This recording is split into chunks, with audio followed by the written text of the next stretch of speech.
ያለቀ አፓርትመንት መግዛት ይሻላል ወይስ በግንባታ ላይ ያለ አፓርትመንት መግዛት ይሻላል? ሁለቱ ሁልጊዜ የሚነሱ ጥያቄዎች ናቸው።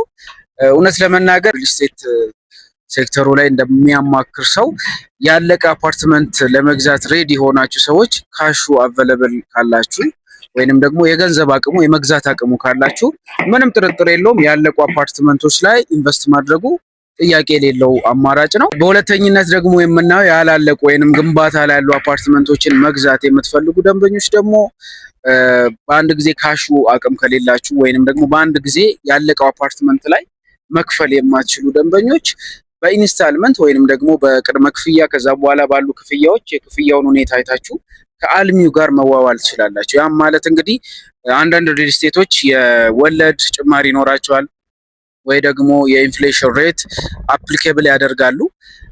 አንዳንድ ካምፓኒዎች ደግሞ ያለምንም ወለድ በኢንስታልመንት ለምሳሌ 15% ወይ 20%ን ቅድሚያ ትከፍላላችሁ።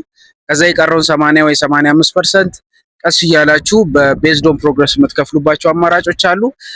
እንግዲህ አማን ፕሮፐርቲስ እዚህ መሀል ብስራተ ገብርኤል ላፍቶ ሞል ጋር የተገናኘ የመኖሪያ አፓርትመንት እንደምታዩት በግንባታ ላይ ነው ያለው። ከ15% ቅድመ ክፍያ ጀምሮ የቤት ባለቤት የምትሆኑበትን ቀሪውን በ2 ዓመት ተኩል ያለምንም ወለድ እና እንዲሁም ደግሞ የዋጋ ማስተካከያ የቤት ባለቤት የምትሆኑበትን አማራጭ ይዞ መጥቷል።